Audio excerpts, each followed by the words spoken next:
Let it go. 얼어붙어 like whoa. 띵하고 어지러워. I see. 한여름에도 넌 겨울.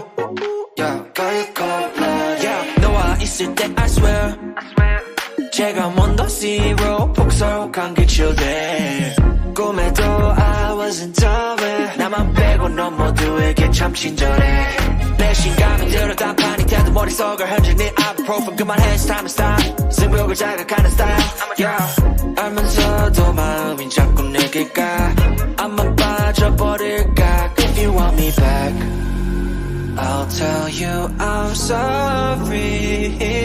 If you want me back, I'll tell you stop trying. Yeah, you got me. Let it go. 얼어붙어 like whoa. 띵하고 어지러워. I see. 한여름에도 넌 겨울. Yeah, girl, you cold-blooded. Yeah, girl, you cold-blooded. Yeah. Girl, you cold-blooded. Girl, you cold-blooded. I'm like frozen 뭐야 모두 stress은 gotta let it go 했어. 소개팅 데이팅 어플 다 깔아 또 보았어. 반대가 끌린대 never sees the track. Don't know about me and you, yeah we fell into the cracks. Yeah 갖고 노네 no cap. 왜 나는 보여 what's happening. 객관적일 수가 없이 이미 game white flag and wave it fast. Yeah I'm leaving back but 말해도 너만 보면 나도 내 맘 I don't know 이거 love a relationship 헷갈리기만 해 girl. I'll tell you I'm sorry. If you want me back, I'll tell you stop trying. Yeah, you got me. Let it go. 얼어붙어 like whoa. 띵하고 어지러워. I see. 한여름에도 넌 겨울. Girl, you cold-blooded. Let it go. 얼어붙어 like whoa. 띵하고 어지러워.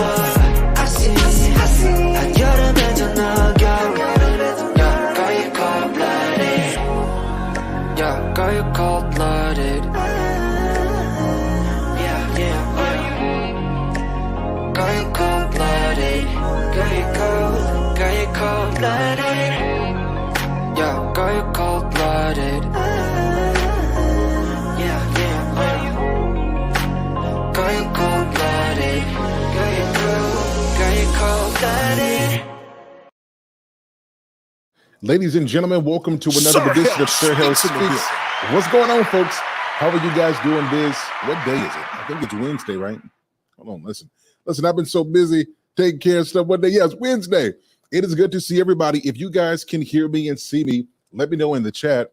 Let me know if I'm coming through crystal clear. I want to make sure that we are doing good, that you guys can hear me clear. We want to give you guys a quality experience. If you guys can hear us, let us know. We are in for a fantastic show tonight. I told you guys over these next few months, we are going to really tackle some issues, and we're really going to make a difference. And tonight we have a special guest who is prolific, and we're going to have some groundbreaking, revelatory breakthroughs in these conversations tonight. But before we do this, let's get some house cleaning done. On your way in, please hit the like button. Show us that love and that respect. If you have not already subscribed, shame on you. I know we don't want to shame anybody, but shame on you guys. Subscribe. Make sure that you're following. Also, before we get started, you guys know I'm promoting the Black Manosphere Conclave that is coming up this September. We're just under a week away. I want you guys, if you haven't already signed up for it, you will see the Black Manosphere Conclave information in the description after this show. You guys take some time, go there, register. It's an event that you guys do not want to miss. All right, guys, so I'm doing this show tonight, and shout out to Lady Navoa. I see you in the building. Shout out to Greg O. I see you in here. We're doing this show because we talk a lot about relationships. We talk a lot about stuff, and you guys know anytime you get a microphone, you're an automatic philosopher, and if you've read a couple of books, then you are a bona fide psychologist. Well, today what we're doing is we're taking some of the commonly held beliefs about relationships, and we have somebody here who has all the certifications, has all the degrees, but more than the accolades, more than the credentials, he really has a heart for people. and he has a story, and you can tell the way that he connects with people that there is a level of compassion that you can't manufacture. Who am I talking about? Y'all know who I'm talking about. I am talking about our special guest, the one and the only Dr. Nakumbi is in the building. Everybody in the chat, you guys show some love. Dr. Nakumbi is in the building. We're going to have a fantastic show. Doctor, how are you? Fabulous. Let me get my man center here on the screen. Good evening, morning, or day, depending when people are listening. Hello, Sir Hell Network and those in the chat. Thank you for having me. It's an honor, and I look forward to a fabulous conversation. Absolutely, y'all. We're gonna have a really good show tonight, and so I'm doing this because again, we want to help people in relationships. But before we do this, I would like to take this time for the audience to get to know Dr. Nakumbi. So, Doctor, a couple questions. How did you get into the realm of psychology, and then more deeper, the focus on relationships? How did this come about? Great question. Two extended stories, but I'll make them short. I'm a product of the New York City foster care system, survivor of abuse, survivor of child abuse as well. Went through the foster care system, 7 different foster homes in New York. But my last foster mom played a big role. She said, "This is going to be your last home." She knew how the system worked. And I kept a duffel bag. I would actually sleep with my duffel bag because I prepared always to make a move. I didn't know the statement then, but it fit. Never get in a situation you can't get out of in 30 seconds. So again, I didn't know that statement at that time, but that's what it was like in my mind. But she kept true to her word. Mrs. Bailey, 779 Riverside, Manhattan. She kept her word. When she was sick, she had lupus. She never called the agency. She sent me to my aunts in different places just so I still had a home. And then there I met Mr. Phil. That was one of the homes. And in New York, it was like a true melting pot at that time in Spanish Harlem. So white, black, to me, I didn't really understand the difference. But, I clearly knew Mr. Phil was a white man. And Mr. Phil taught me the power of showing up. And I didn't know at that time he was an alcoholic. But I was in a school play, Christmas Carol, and I was the town crier. Ding-a-ling-ling-ling at 6 o'clock and all is well. Ding-a-ling-ling-ling. That's all I really did a few times in the play. But at the end of the play, when people were clapping for Scrooge and all that, and I'm like the 6th person to bow, and out of nowhere, Mr. Phil. I'm like, oh my gosh.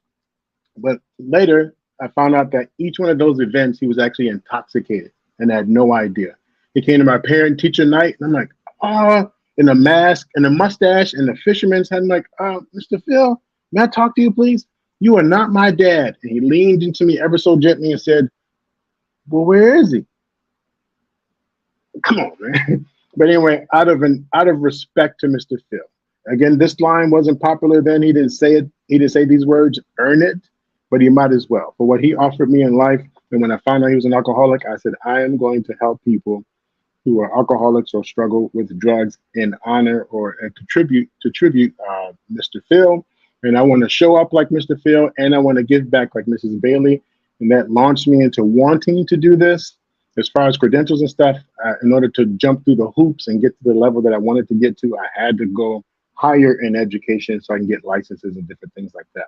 But that's what started the journey. Now, listen, if anybody understands having a reason that deep makes you do what it takes to get there. So, Dr. Nakumbi, salute to you. And I'm really glad that you packaged that experience to do what you're doing today.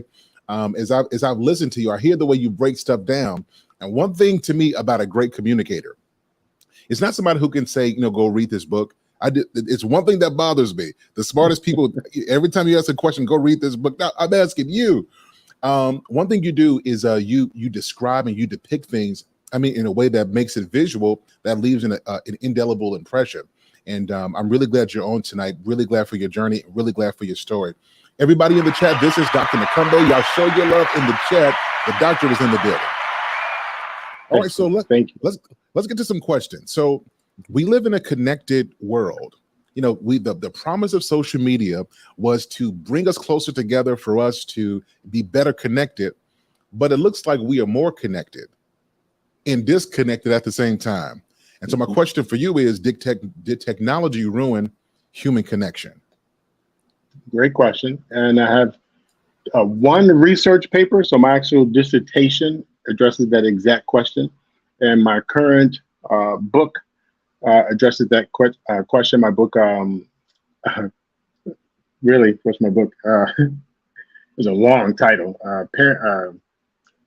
Oh my gosh. Anyway, my book, that's embarrassing. Oh, but in my book, Parenting Solutions for Teens and Parents to Get Along. Parenting Solutions for Teens and Parents to Get Along. I actually have a whole chapter in there, parenting um, new century children, but through the use of technology and what technology does. And then my research project through my dissertation, that was about technology for two purposes. One, connecting people so they get a sense of purpose and connection and a way to connect. So a lot of that online dating and stuff is like meant for easy access. However, the drawbacks such as anxiety, being on camera, the way I look and all the judgment that comes with it. Am I too fat? Am I too small? Am I this? Am I that? And then the catfishing, putting a fake picture or a younger picture, all the kind of consequences that go with it. Because now when I say, hey, how do I spell something? The olden day, they would tell you, go get a dictionary, which always bothered me because if I knew how to spell it, I wouldn't even be going to a dictionary. But now we could just click buttons and, fast technology. But we become more reliant, more connected. We're more connected to iPhones and tablets and all that than we are humans. Old traveling days, kids would sit in the back and laugh and play and, hit the trucks, the horn. And I know it sounds really olden day, but really the actual seeing the cities, the sightseeing, talking to each other. If you go to a restaurant, you see everyone at the table. The entire family is there together, but are they really together? In the home, you're upstairs and you text your mom downstairs. So the technology has helped us to become more advanced with information or faster way to get information, but it's disconnected us in so many ways. So Doctor, there's a research from Pew Research, an article that they wrote about the impact of technology, particularly on dating and relationships, and I found it very fascinating. So I want to take a few seconds and just kind of look at a couple of things that I noticed. So in looking at this graph, it talks about half of Americans in romantic relationships say that they deal with their partner being distracted by their phone. Right, 54% say that their partner is often or sometimes distracted by their cell phone when they are trying to have a conversation. And so here's a question on that: How do we become so distracted where we spend all this time looking for love, and when we have it in our presence, in our face, like the phone, the technology has our minds so wrapped up that we really are missing moments with the person we love? How do we get here, and how do we change that? Yeah, well, I liken it to our outfits. I don't know how many times a day you actually think about what you have on. No, the initial start of searching for what you have on, even if you go through 10 outfits and throw them all on the floor and you finally pick the one. But once you have the outfit on, hint, once you have it on, once you have the connection, once you have secured the relationship, how much do we actually think about it? Now, again, I know clothes and people are two different things. But once I secure the relationship, which is what I was looking for, I have the companionship. If I feel like you accept me for who I am and I accept you for who you are, then the device is actually showing me information. So it's a form of communication if we text each other or talk to each other when we're not together. So this same device is what keeps us together. And this same device actually is what keeps my attention at certain times. Where we lose connection or lose out on is because is the timing. Like when we're together, is that the right time to use this device? And if I'm looking up information for like a movie theater time or something like that, sure, it makes sense. But if I'm distracted or if I'm reading, because I won't even think about it as a distraction. If I'm in tune to the device and what I'm looking at, how am I then connecting with my partner? Now, sometimes there's sweet things like, we're just in the room together, breathing the same air. And I just look over every once in a while and I can see your toes, that's wonderful. And if you have that agreement, see, that's it. If you have that agreement about this is the type of relationship we're going to have, great. If not, this here is one considered rude, disrespectful. There's a disconnect there. I don't know if I feel heard. I don't believe you're listening to me. I don't feel connected. I don't feel acknowledged. I don't feel validated. And then on top of that, I feel betrayed because I worked so hard to be that person that you want me to be, that you need me to be, that I want us to be. But the betrayal comes in that the focus, energy, and all that is not on me. And I don't mean like selfishly or narcissistically. What I mean is like there's no focus on what we have. It's the device. And that's what becomes a problem. So technology is not going anywhere. We both know this, and thank God it won't. But I do think that humanity, our connection needs to be restored. If this would have to, I would have to do a whole lot of research to say this, but I'm going to put something out there, and then I'm going to let you tell me if I'm wrong. I think that a lot of the deletions we see, I think that a lot of the carelessness we see, the lack of empathy comes from that lack of human connection.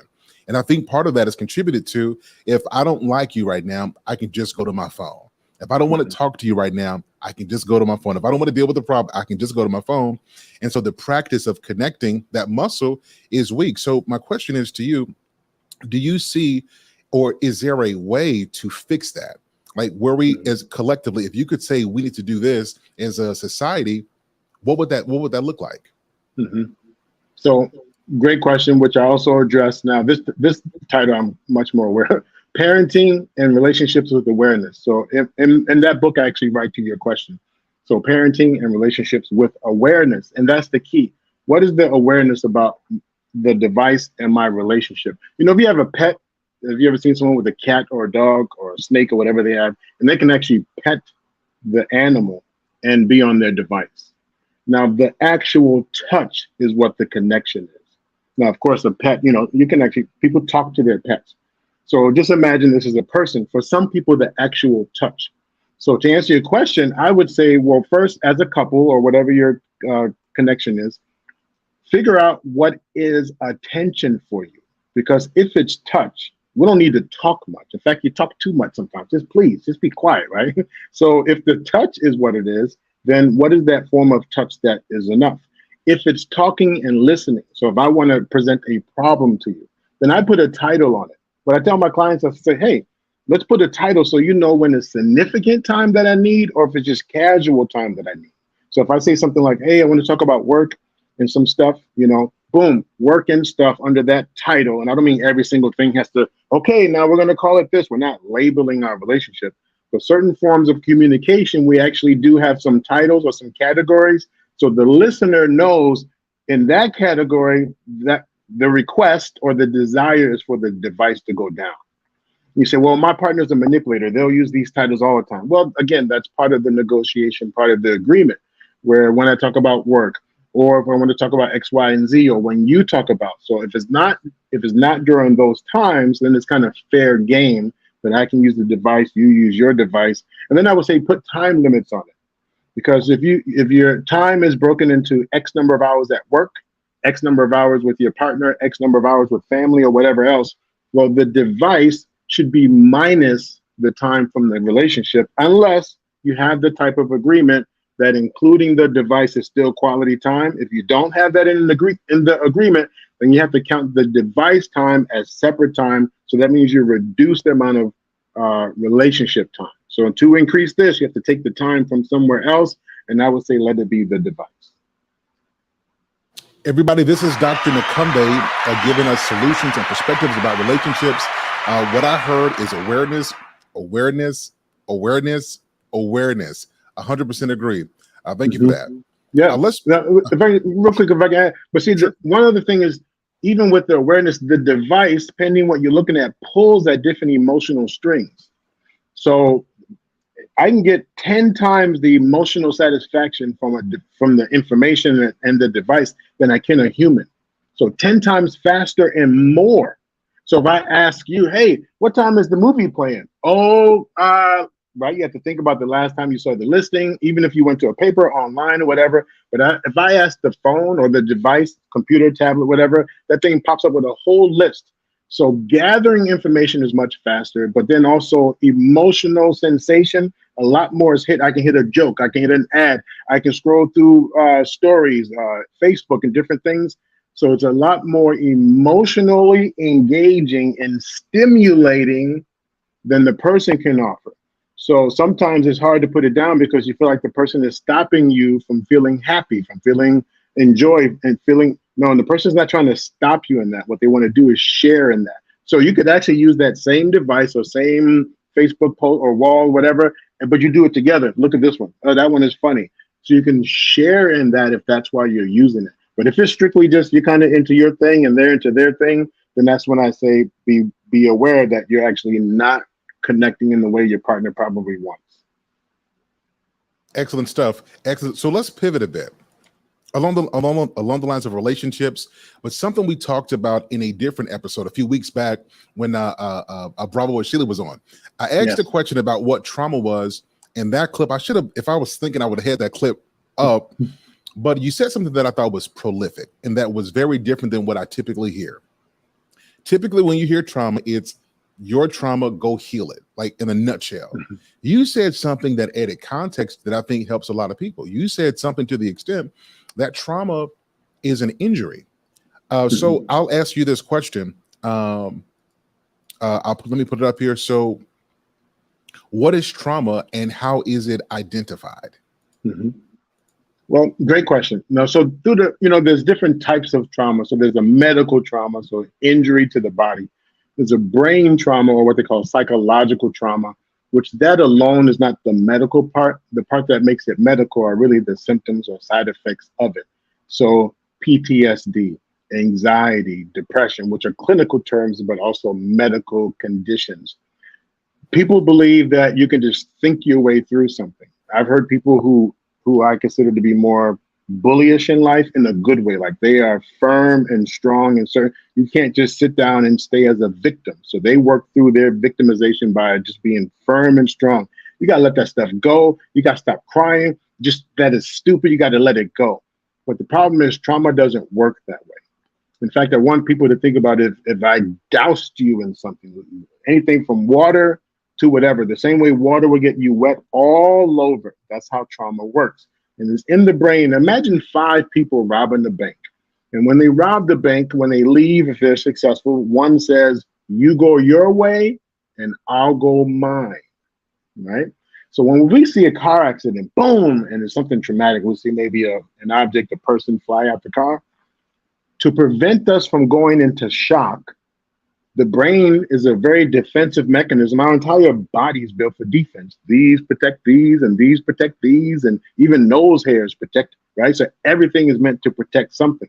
So when it sees that, whatever. So if you see something at any age, any stage that causes you to, just before your body goes into shock, is going to bust up this memory. It busts up the memory. Now, if you watch the news, kind of with my fantasy story here, if I watched the news later and I heard that one of the robbers got caught, well, one of these, part of the memory that's so far gone might catch the news and go even further. And then where I'm going with that story is, if you think about it for a moment, if you've ever known someone, or if you ever known someone to recall something years later, and we call this total recall. So if you know someone who committed a crime, or if you hear that it's happened to a child and they say, I don't want to put them on the stands, I don't want to get them engaged, or first 48 hours, those police shows and forensic shows, they know the way that the brain works. That bust up that I'm talking about, we don't have what's called total recall. So the trauma is bust up. So the idea that someone can either bully their way through or just forget about it or change or snap a finger and stop being that way, and you're dumb and you're stupid and you just got to be strong. It does not work that way. Now you can have spiritual practices, different beliefs. You can engage in a ton of activities that help you manage your thoughts, to help put some of that trauma at ease, to help heal from, resolve, but it can never, ever, ever be cured. Trauma is never, ever cured. So I want you to imagine that dousing is always on you somewhere. And since it can happen, since this is a sensory and an emotional thing, physiological, meaning mind and body, then that means you can actually have something good happen to you and still have a trauma response. You can have a birthday surprise, like, surprise, And I'm actually traumatized because I'm thinking, first of all, who found out it was my birthday? Because I'm normally sealed about that. Who found out? And then you lied to me. Sir Hell, you helped set up the party. You said, hey, come on down. You need to come down. Now I feel like you lied to me. Calm down. There's a birthday surprise. But because of the event that I witnessed at some point in life, it could be decades ago, it triggers that memory, and then that memory triggers the alert in my body. And some of these memory points will kick in and some won't. I don't sit there and say, oh, I was traumatized one time. I saw someone have a bad bass fishing accident and it was on their birthday. And ever since then, I don't like birth. It doesn't work like that. So something is triggered and then boom, next thing I know, I'm having a trauma response. If you ever talk to a child that's been abused at all, any kid that's been hit, verbally abused, any of those things, and you ask them a simple question, but their response is like this, hey, well, that hey hit them. Oh, hey, did you? And when I'm talking to you, that brain is working. If you know adults who same thing, but they either respond with or a laugh. What is this a laughing matter? And we think if we get louder, that helps. I mean, is this real, like for real? So it's funny now we're laughing. That does not help. You can't scare it out of someone. So anyway, in short, trauma is a medical condition. It is a injury to the brain. If you do a scan in 2010 of the brain, you'll see the areas that were damaged. And if you do a scan in 2030, you'll see the same images, the same marked areas are still damaged. And then lastly, I'll say this about the trauma and that damaged area. It impacts your reasoning and your functioning. Your reasoning. Why do you keep getting with the same person? Because at the point of reasoning, it is hijacked by trauma. It's almost like having a physical something where you can lift your arm, but you've never, ever been able to get back to 100% of lifting. Never. Now, there's some days you feel good and you get up there and pitch a ball. Woo! Yeah! Woo! And other days oh. So same thing. Sometimes you'll go to get in a relationship and you're like, this is not wise. But anytime your reasoning is hijacked without you even knowing, that is the result also of trauma. Guys, I don't know if you guys are enjoying this as much as I am, but this is fantastic stuff.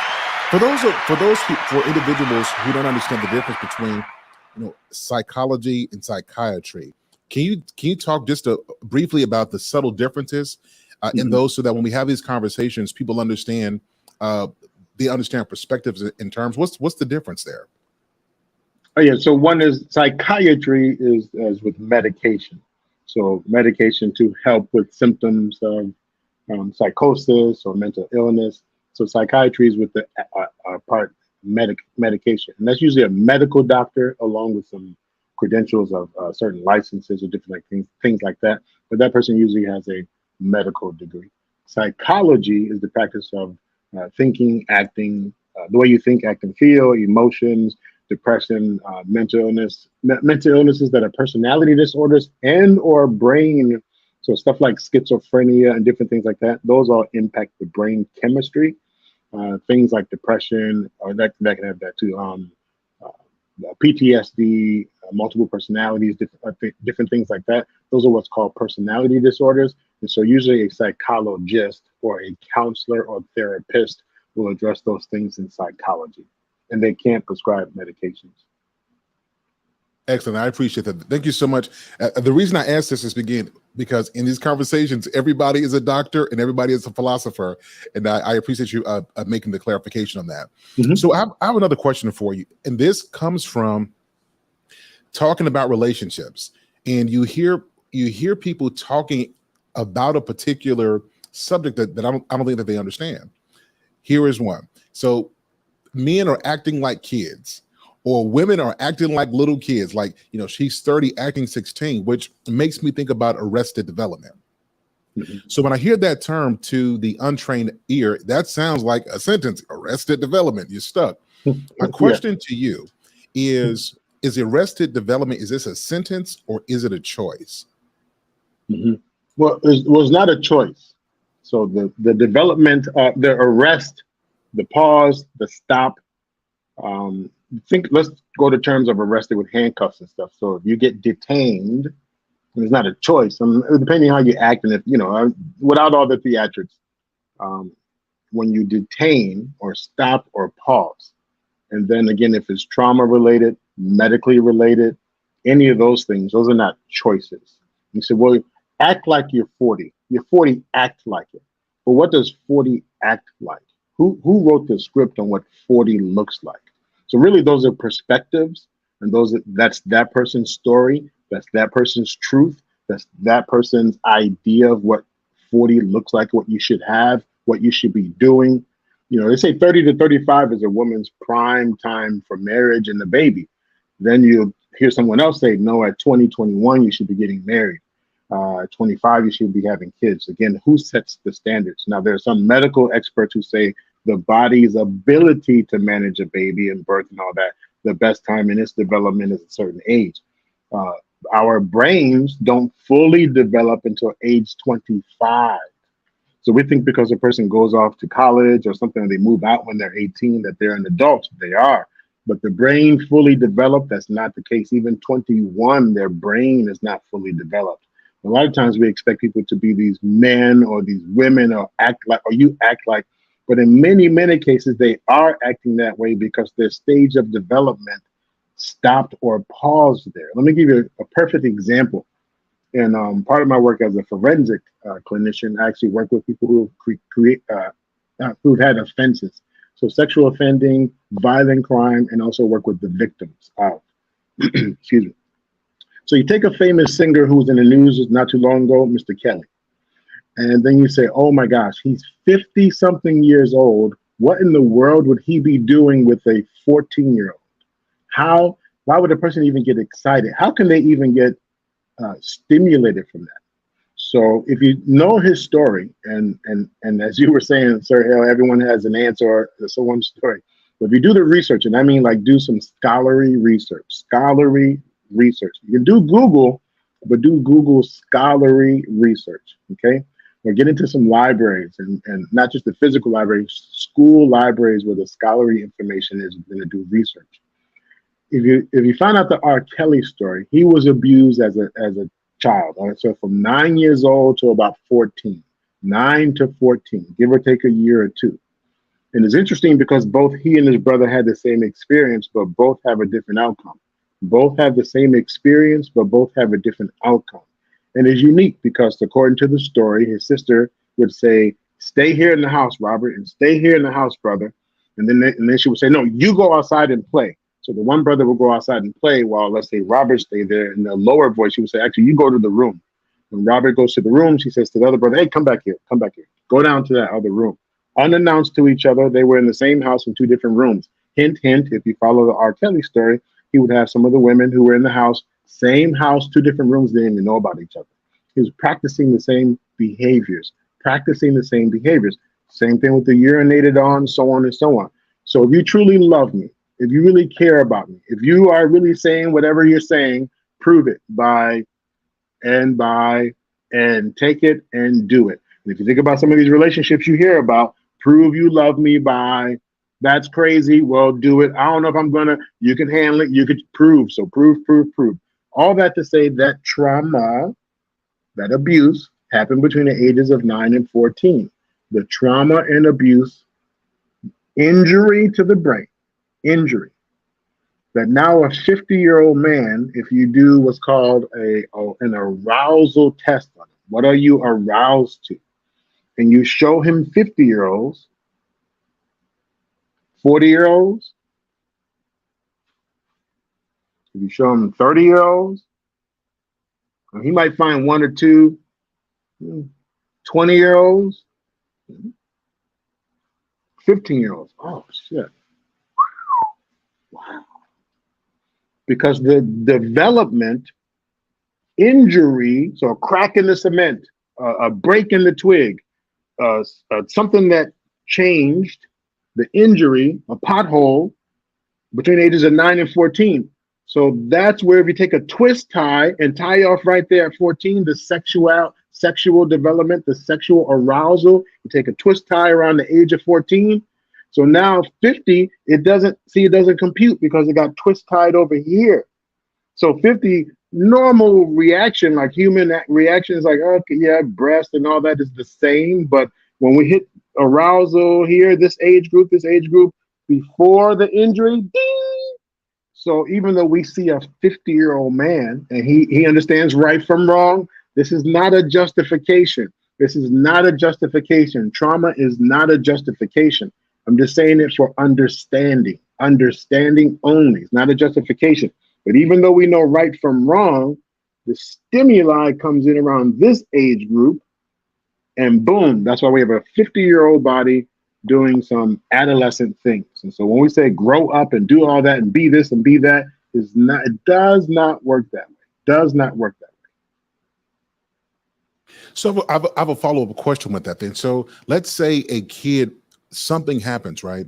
And let's say a young lady, she's 11 years old. And of course, looking at research, 11 years old, this is the emotional template is being set up at this time. So let's say she sees some physical violence between her father and her mother, and she's damaged from this.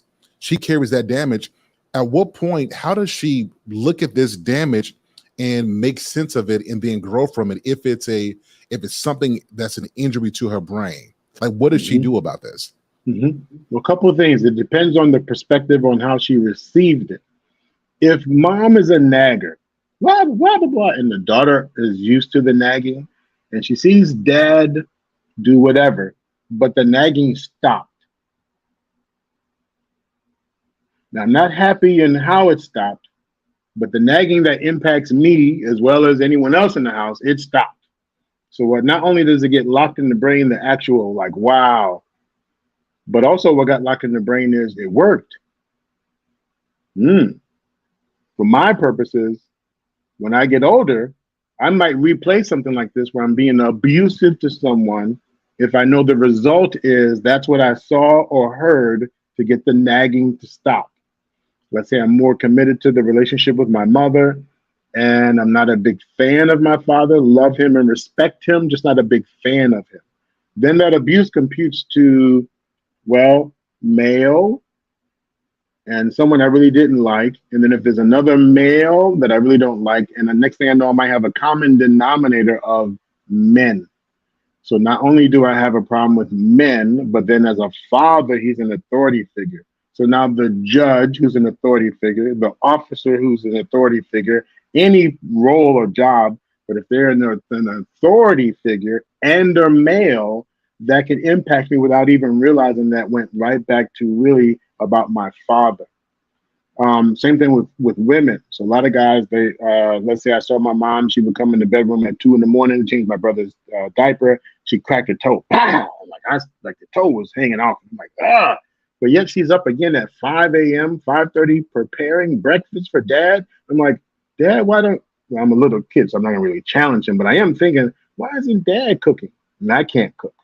So I'm witnessing this and I'm upset with dad, but I'm not going to say anything or do anything. So now I have hostility sitting in for mama. She's stupid. And again, at 5, 6 years old, I might not be thinking those words, but over time.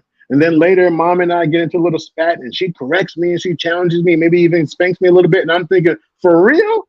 So yo man, again, not those words, but the idea that this person did this harm to you or didn't help you, well, you take it out on me. So now I have hostility. I said little brother, but let's say I also have a sister and she's a brat. And then you start calculating all the women that I've had problems with, a school teacher who grabs me by the ear. Ow, I really don't like her. Woman. Then I work super, super hard to get a relationship. And I want her to be the woman that has the nurturing that my mother should have offered, or that she did have, the strength. And I crack up when I think of that word, Sir Hill. I remember one of your shows, you were like, I didn't know it takes strength to be a parent or to communicate, whatever. It's a different show. But the way you said that, I always remember it. It takes strength to be able to have that power of taking that pain and getting up in the morning, blah, blah. I want my woman to have that strength. I want her to have the nurturing and the care and blah, blah, blah. And I finally get her. but the part of the brain that witnessed the traumatic episode says, let's see how long she stays that way. So I worked super hard to get her, and then I spend the rest of the time trying to break her to prove that it's just a mask, it's just a fake. Wait, doctor. Whoa, Mhm. whoa. Yeah. Whoa. Okay. Okay, we got to rewind this a bit. Everybody in the chat, this is Dr. Nakumbe. This is wow. So you said, okay, you get the woman because of all the stuff that he's seen. Get the woman and then want the woman, but spend time trying to break her. Mm-hmm. Psychologically. Please give us some more insight on that. Yeah. So there's the intentional, and we call them like a psychopath, but that's not a true psychopath. But we say they're psychotic, they're narcissistic, right? But if you go back hundreds of years ago to the definition of narcissistic, it was a person trying to love themselves 100 times more than anyone else loves them because they did not receive the love. So it looks like they're just being mean to you. They're actually doing it for their own self feel good. They're trying to feel love. So you come home, you talk about your day, and 2 seconds into your day, my day. And wow, so narcissistic, everything's about you. But the true core underlying thing about narcissistic is about, I need to feel love because I didn't feel love. So I'm looking now for a woman or a partner, right? And this wife that I'm looking for, I'm hoping that she has the nurturing that a mother should offer, that I did receive or did not receive. Now, let's say grandma was super nurturing, and as a kid, maybe mom and dad were sick or had a job or had to go away, and they sent me to grandma's house, which is an awesome thing. Nothing wrong with grandma, nothing wrong with the reason that they sent me. And if it's maybe child protection, who knows? But whatever it is, I'm going to say a positive story. Dad got a job thing he had to go to. Mom had to do whatever. When they sent me to grandma's, betrayal number one is a positive thing.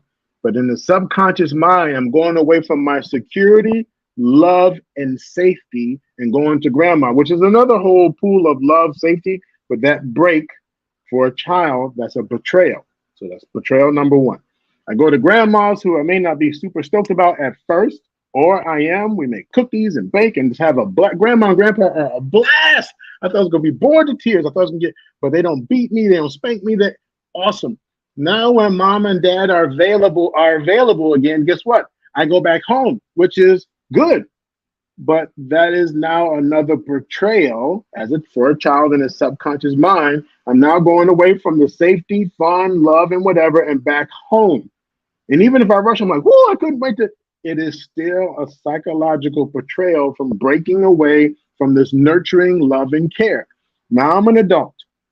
And when I'm looking for my wife, I want her to have the nurturing care, the same way we say, I want her to be able to make me laugh like my friend did. I want her to have certain color eyes like so-and-so did. Or if you've had more than one person. So if you're no longer monogamous, meaning you've already had the one and you didn't stay committed for life. So you broke that now. And the next person must do what? They have to be a certain height. They have to have a certain size. They have to have a certain boom. They have to have it's like building a computer. So same thing with grandma. They have to be kind like grandma. We have to bake and cook. So we put all these ingredients into the relationship. And then we get the relationship, but there's a side of us called the protector, not multiple personalities. There's another whole conversation, but it's not multiple personalities. It's called the protector. So there's 3 sides to all of us. 3 sides to all of us, not multiple personalities, but there's a side of us that's a witness to everything. We witness everything in life. There's another side that's a victim. We've been victimized. So that story I just told you, in both changes, that betrayal is a form of victimization, even though that was a super good story. People think you have to get beaten, hurt, and sexed. And no, there's no perfect living. It's all how the brain perceives it and locks onto it. So the experience of going from safety to here, and the experience of going from safety back to here, now add on top of that, mom and dad, one of them went to jail or child protection took me away. What was supposed to be safety over to grandparents, safety, or vice versa. Super duper duper, get over here. And these old folks are pinching me and squeezing me and the house smells like moths. So either way, as an adult now, when I'm searching for the nurturing that mothers should provide, or this mother did and grandmother did, and I'm building this computer. And when I finally get this person, they hit all the check marks. And so I was waiting for the person God sent me. And my argument is God made us and said, there you go. This is what I have. Good luck. And then we start adding all different things. Okay. So once we finally get them, the protector in us says, don't get too comfortable. When you did this as a little boy, so the protector in me is going to protect the little boy in me. The protector of the woman is going to protect the little girl in her. If you didn't feel heard as a kid, can I? Not now. Next, Samantha, at home. Let me cook first. Let me get out of it. Move. Sit down. Be quiet. If you had any of those experiences where you didn't feel heard, the adult protector in you makes sure that you're heard. I'm going to make a loud noise for your listeners who might be listening. If you know anyone who talks like this, swear to God, swear. Oh no, swear. Oh no, listen. Hey. He's like, calm down. I am calm. I'm calm. Calm down. They are, but see, they're taken off from where your little kid left off. So when you're a little kid and you didn't feel heard, the protector's going, man, I'm sick of this. No, we're gonna, no, because y'all don't ever hear what I'm saying. And if you watch a lot of these YouTubes, the videos, look who the person, listen to the person when they're like, no, I'm just saying, no. See, the thing of it is, no, listen. But why? Somewhere they learned that you have to step it up. The protector has to jump in or else they won't get heard. They're going to get steamrolled or bullied or whatever. All right. That being said, the protector is now going to see this woman or whoever your partner is, your wife, and yep, tick, tick, tick. One of these days, something's going to come up, waiting for the shoe to fall off. So psychologically, I might want to put them through some tests and not even realize it. So, hey, I was wondering, if you blah blah blah, and what about if my friend came? No, that's not going to happen. Whew. And again, it's not as intentional as I make it sound. Sometimes we don't even realize it, but we put the people through the test and we end up wearing people down. So I don't know if you know people where the relationship, one partner is just busting their tail to make the other person happy, and they just get worn down because that person doesn't realize how many tests they're putting these people through, because the protector in them is always trying to see, when are you going to betray me? And last time I experienced this level of warmth and connection and safety, I had to leave. I was disconnected. The person naturally passed away. The person this, the person that. So I'm just waiting for that to happen subconsciously. Guys, I'm not sure if you guys were enjoying this as much as I am, but this is prolific. And it's important because I see that often. I noticed that there were a lot of people, they start off real cool. Like once it moves to, it sounds like it's about to be a little bit of conflict. And then it escalates to conflict. It's almost like as soon as they hit that level, it's almost no coming back until after they have done some damage, either by being disrespectful to somebody, saying something completely out of bounds. You know what I mean? So, and I see it so often, particularly when I do relationship coaching. Like I'm like, so somebody says, they didn't like this thing you do, and that was your ticket to be disrespectful to them and tell them all the evil things you wanted to say to them. So if for the person in the relationship is like, I didn't deserve that. But from a coaching therapist session, from looking at it that perspective, you like that comes from a place, right? Right. So to the person who's listening tonight, and they can see themselves doing what you said do, how do they address that? Yeah. So here's my greatest suggestion. Oh, you have to forgive me. I want to make sure I can get it right. So a lot of times when we go to coaching or therapy sessions, what's missed is we're only dealing with situations. We're not dealing with the problems. We're dealing with the situations, not with the problem. So the reason it keeps repeating and raising its ugly head is because we've never really addressed the problem. We've only addressed the situation. So to give you an example of, we know someone who's doing these things in relationships, and they're not doing it on purpose, but it just seems like the partner doesn't feel heard, or the level of inadequacy. So the one person who's the tester usually have what's called inadequacy, and that level of it is like climbing a ladder. So for the partner, it's never enough. It's never enough, and they increase kind of in this deviant, like it increases in deviance. We went from kissing and holding hands, but that's not arousing, but it's boring. Like I take it to the next level. I want you to, and the partner's like, I don't know. But then after the commercial break, the partner's doing it. But then that's never enough. Hey, you want to do some kind of freaky? I don't know. Commercial break is never enough. Hey, I want to know if we can try. Oh, that's nasty. And then after the commercial break and some convincing, boom. You know, my cousin, if he comes over, I don't want you to stop. If it's everything's about me, right? You say I'm number one, I'm the priority. Don't stop. What? You would let your cousin see me? I'm just saying, if I'm number one, don't. Oh, I don't know. And then it's never enough and never enough and never enough. You were under the covers. I mean, you didn't stop, but you were under the covers. Move the covers so they can see you. And that wasn't enough because your hair was down and you were blocking to move your hair. It's never, ever, ever enough. So then when they go to get help, and see if I can pull this up really, really quick, I do what's called a root analysis. So when my clients see me, I look at for what are the roots to the problem. Because what they're talking about is significant, but if it's not the roots, if she keeps saying, I'm trying everything, but he won't, and he's like, I'm trying everything, and she won't, all they're doing is competing. They're competing to see who did more, who sacrificed more. That's a lot of competition. And then we end up offering suggestions on how to resolve the competition, but we never really addressed why the need for the competition. So if I have a little brother or sister in a wheelchair for whatever reason, and I was in the wheelchair and they walked or whatever, either one, but they have sibling rivalry and they don't even know it. The one in the wheelchair is always looking at the one who can walk. Wow, man, I wish I could walk. And the one who can walk is always looking at the one in the wheelchair getting dressed and attention every day from parents. Like, wow, every day you get parent attention. Every day you get attention. And they don't ever say that to each other. They might do some teasing as kids, but it's when they're 50, 60, 70 years old that maybe the caretaker passed on and they're discussing will and all that. And one says, well, you'll probably get everything. What's that supposed to mean? Well, you got everything all your life. Well, what's that supposed to mean? Every day, mama and papa, every day. Screw you. You could walk. So my point is, there are a lot of times the sibling rivalry is happening, and there's never talked about, and we bring that into our relationships. And then when we go to get help, we're only talking about our rivalry. Well, you get to go to work, or you get to stay home, and that's where they're competing. So I suggest do a root analysis. And I'm gonna show you this picture. And if you do one of these, this will help you discover the root of the problem, the actual problem, and then suggestions on what it'll help you see the situation, the actual problem, and then the root. So this is not opening as fast as I want. So just imagine a tree, and I talked about this with Coach K on our show on Thursday night. But you picture a tree in your brain and the branches. So a lot of times we deal with the things up in the branches. So, sir, here I'm trying to think of a situation. Can you give me like a quick, any situation you could think of that you've heard about, and with a couple?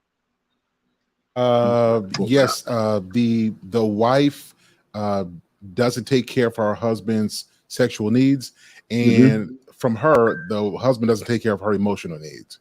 Okay, so what's the problem with that? I mean, I know, but I'm not being silly. What's the problem with that? Both from either one of their perspectives. Yeah, both their needs aren't being met on purpose.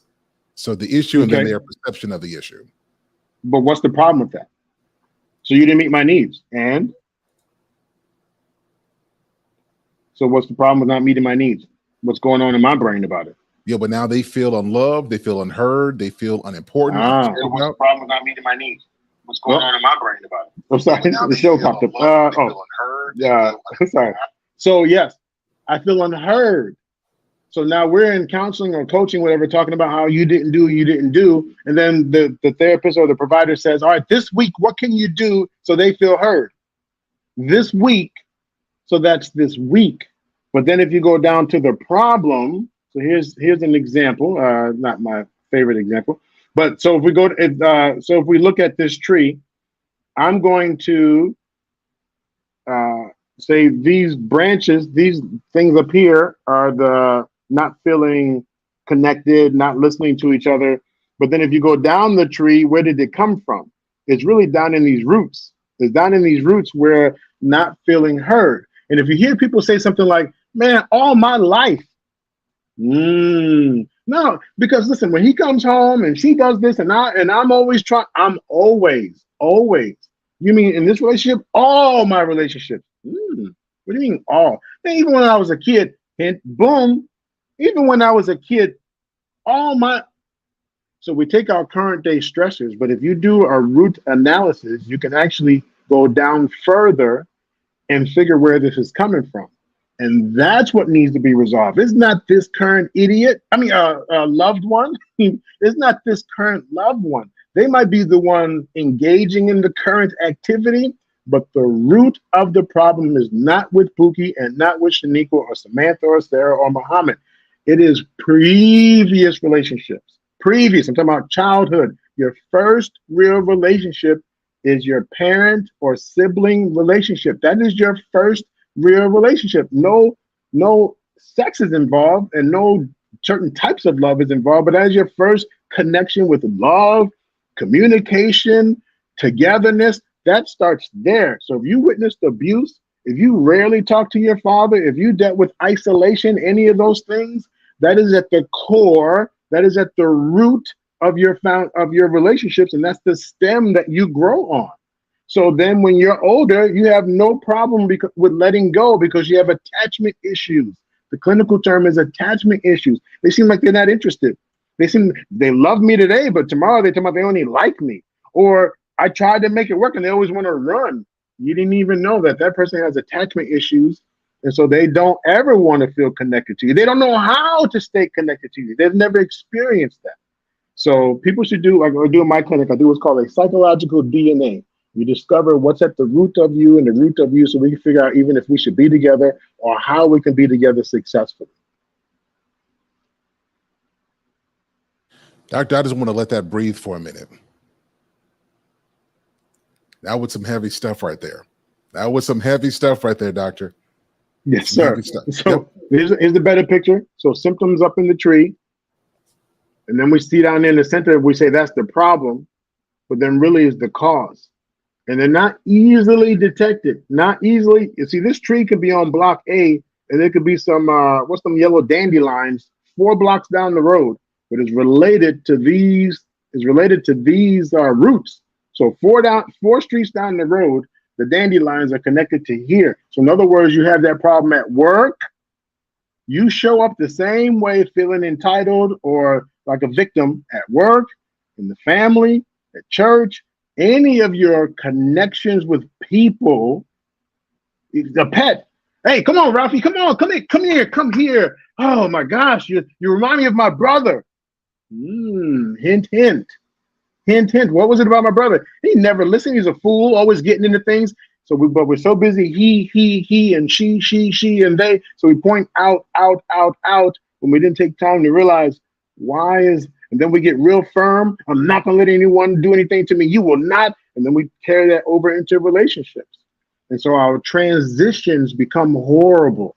We don't transition well. When, times change or job things change, you don't transition well because you need a certain structure or else you get suspicious. And pending how you respond to that, you're either too firm and people are like, you're too aggressive, you need to lighten up. Or you're too loosey-goosey. You don't know how to say no. Everything's a yes. You're a bobblehead to everything. As I'm thinking about what you're saying, everybody, I think this is a really good call out. A lot of people today who need therapy are going to get a coach. And there's some connection there, but there's a difference. So like a lot of people, we're in the motivational side, be motivated. You need to be inspired and go get it. And you notice, like you see people start a new business, right? Or start something new. And then they always end up back in that same place dealing with the same issue. Yeah. And I think this is the difference between somebody being coached to do more and go further than saying, hold on, let's pause on the coaching. Let's go deal with the root of the issue. Can you speak to that? Right. Yes. And my business coach, Dr. Deb Legge, Legge, she taught me this: business problems are personal problems in disguise. Business problems are personal problems in disguise. I have a hard time asking for money from your client, from anybody. I have a hard time setting boundaries with your client, with anybody. I have a hard time. My record keeping, my organizational skills, and then you go to a person's house, it's just a work problem. So we carry those things everywhere we go. And say, I'm sick of this. I'm going to move to Alaska. We take all of us to Alaska. Even the title of the show is, what's been going on? Is it me? Like, really? Like, how's it? Yeah, you take you to Alaska. And if you wore people out down in Louisiana, you're gonna wear people out in Alaska. If you're super sensitive in Jamaica, you're gonna be super sensitive. And then people go to get a coach, like, okay, coach me through this. I'm ready. But you're only ready to deal with that situation. Come on, coach, put me in for this play. So if you think about it athletic wise, put me in for this play. And that coach draws up a design for this fourth down or this fourth quarter or this whatever, I don't know all the sports, but whatever is the crunch time, and they create that play for that. And when you're in that mode or dealing with that situation, you'll be successful with that particular play or operation with coaching. But coaching is also like therapy on steroids, meaning what takes you a whole year to keep asking you, how did that make you feel? What did you do this week? Did you create a plan? Coaching is also once you have an idea. So what I say to people is once you get an idea and work in therapy to figure out like, wow, because therapy is going to actually take you through those steps of breaking it down, having you do some past stuff. And then if there are any diagnoses, so coaching, there's no diagnosing with coaching. So if there's a diagnosis of depression, anxiety, like, man, I get heavy anxiety. There are certain types of coaches, behavioral health coaches that can help you create plans on how to manage when you have an anxiety attack. Getting to the core of it, I'm not sure if the coach is the best person to figure out how to get to the core of it and then manage it and come up with a treatment plan. But if you don't have a diagnosis and you're just going in for relationship stuff, I say, hey, do you know what the true underlying issue is? And coaches can do this easily. They can do this tree analysis, root analysis. But I say first find out what the core thing is. And when you're ready to make a plan, go to coaching, where you're going to create something on steroids. Your coach is going to cheerlead for you, back you up, support you, do whatever you need to do so you can get to so you can meet that goal. Well said. Everybody, this is a good point, a good plug. Dr. Nakambe is not only a licensed therapist, psychologist, he is also a coach as well. I put his the link to connect with Dr. Nakambe on Facebook. Moderators, please be so kind to share this as well. Everybody connect. I believe that everybody should have a psychologist, a therapist, and everybody should have a coach. If you want to be successful, you need to have both. One who can go back to where you are and one who can take you from where you are to where you want to be. Everybody do that. Dr. Nakambe's information is in the chat. Please patronize and show that support. All right, Dr. Nakambe, I have one last question for you. And this is an interesting one. We talk a lot about social media and about, AI's out. Let me say something. So, so I saw AI come out and I see people just put that picture into something and just become something that they're not, right? And the picture is not the issue. I just noticed that it's so easy just to develop a persona, to develop a character, and then live in there instead of actually going to the tree, looking at the roots and saying, what do I need to change to really become this person, both on and off the camera? And so I guess my question for you is, has social media made everybody liars in some way? Well, what do you think about that? Well, let me first say, everyone's a liar. That sounds like a harsh word, but everyone is a manipulator. There's positive manipulation and negative manipulation. But we've been lying since you can ask a 1-year-old if they could talk. I think a 2-year-old, you catch them with a cookie in their hand. Is that a cookie in your hand? And they have crumbs and stuff all around their mouth and look you square in the eye and say, no, that's a lie. No matter how cute and white it is, it's a lie. So we've been lying since the time we could speak. Whenever we feel in default of duty or sin, we usually lie. And there's always someone out there that say, I never lie. But I just heard you on the phone with Visa. Well, that's different. A lie is a lie. And it was to protect it. A lie is a lie. What social media helped to do is really entertain and enter that world of delusion. Now, delusion, in fact, I just talked about it on the show with Coach K, where we're talking about there's a clinical term of psychosis, delusion, paranoid, okay? So when I'm talking about delusion is we start to entertain, but we've been visionary since we were kids. And those who experience trauma as a kid, you become very visionary. You remember those dreams where you could fly? You ever had those dreams like a lot of times? You can fly, you can fly, you can fly. Those dreams are really you wanting to get away from a situation.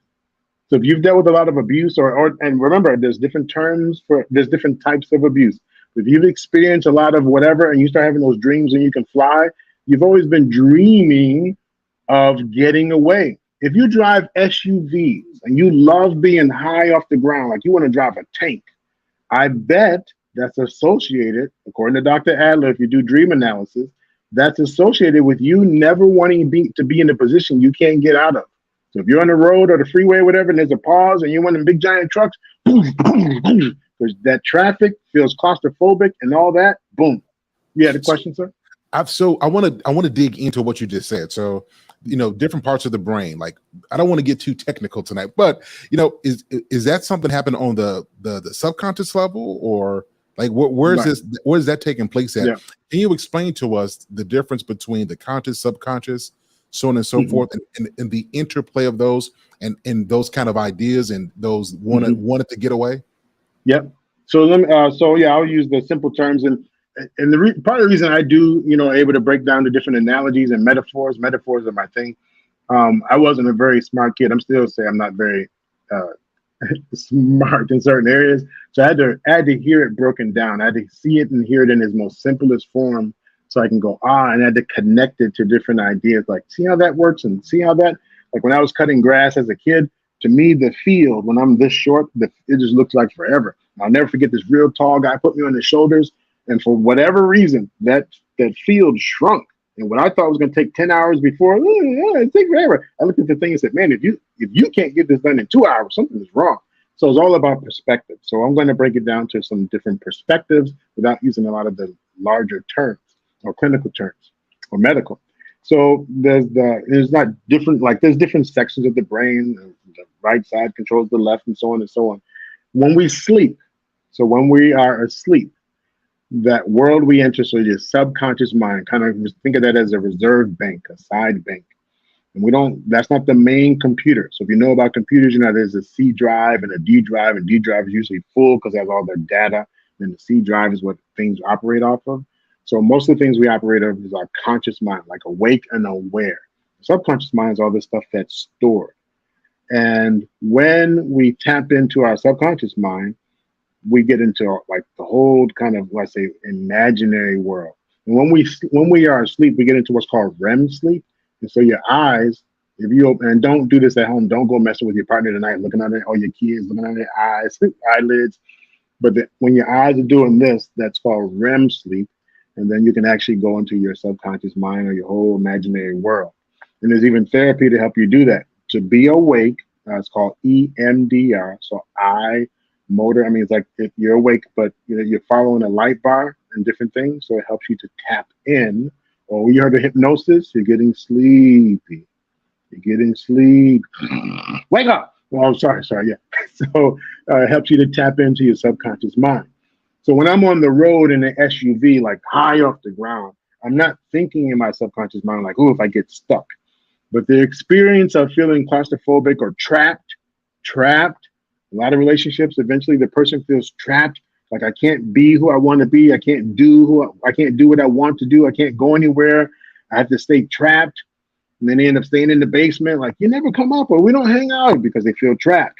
So subconsciously, meaning back in the subconscious where all that data is stored, there's just what I could like a consistent hum. So the power is on, just a steady, like a simmer, okay, a low simmer. So when we tap into that, the memories is like someone on the computer saying, "Oh, this was familiar.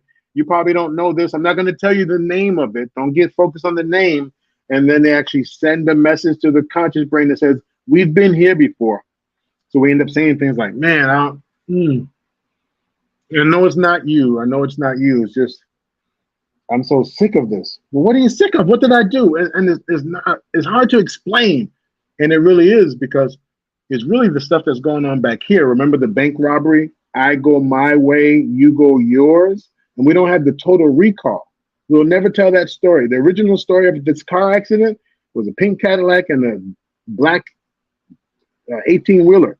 But once this is bust up to prevent the trauma or the shock, once this is bust up, 3 days from now, you were at the scene of the accident. What was it? It was a blue, what's that thing? Winnebago thing, like one of the Winnebago, like a semi? No, not a semi. Not a, see, I don't have total recall. So part of that not having total recall, some's in your subconscious, some's in your conscious mind, and we operate off the conscious mind. Like we'll tell ourselves, dude, I'm not gonna forget this. I'm gonna write this down. I'm gonna make sure you won't catch me like this again. And we put that in our conscious mind, but then notice, where does that go? Where does that go? So I'll say this in your subconscious mind. So it's always with us. You'll have it forever. It doesn't go away unless you get amnesia or Alzheimer's. It won't go away. It's always there. So anyway, that feeling of trapped. And then and I apologize. What was the main question before that led that I ended up talking about the trucks and stuff? Well, anyone in the chat remember what? I just remember we were talking about social media. Does it make us liars? Okay, so we become visionary, and social media puts out things that we imagine to be true. You know, cinematography and the way they work cameras and now digital stuff. You can change your body. I can make myself look slim. I can do all kind of things. So it entertains us. But what becomes the lie is when I'm taking my vision and then I want to plant that on to, like, I want to insert that to your thoughts. I want to let you know this is who I see myself as, or this is who I want to be. The truthful people say, you know that one movie, you know that one cartoon, you know that one thing, I saw this on social media. They're able to say where it's coming from, and they're able to articulate, that's how I want you to think of me. That's how I want to be. Ooh, if we could, man. So those who are able to be more honest, because the scary part is when you're not operating in truth, when you're operating in fraud, deceit, and manipulation, and that's your go-to, it becomes your steady practice, then you're doing that always. It becomes your regular routine. And once it becomes regular routine, it starts to damage your image, because you're not living according to we see who you are, doesn't match who you say you are.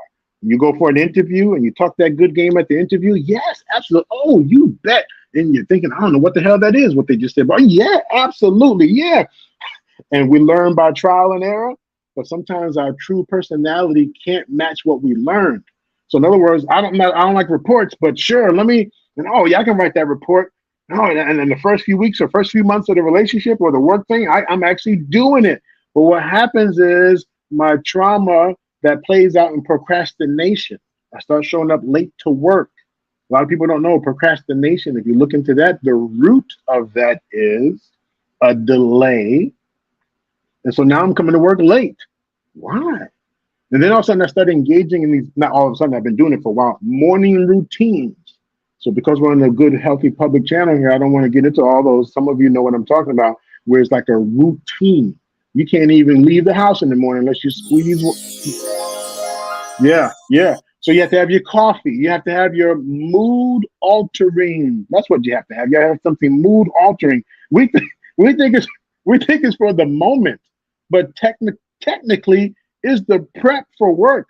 The psychological stress that comes with work, we actually deal with that at 7 in the morning and do something at 9. So anyway, I'm typing a report, and then the boss says, oh, this should be a period instead of a semicolon, and this should be, so my trauma, if we go down the tree into the roots, you're not good enough. You're not going to be smart.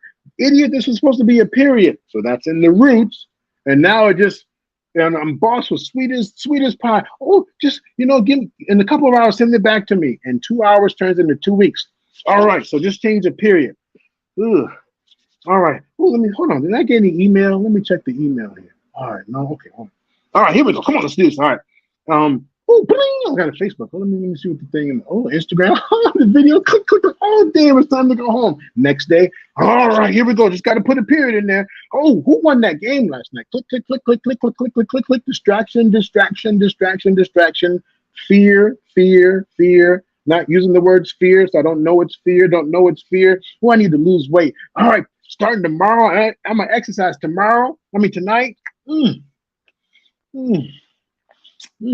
And I'm pumped. But tomorrow, my fat tail wakes up and I'm in a different stimuli.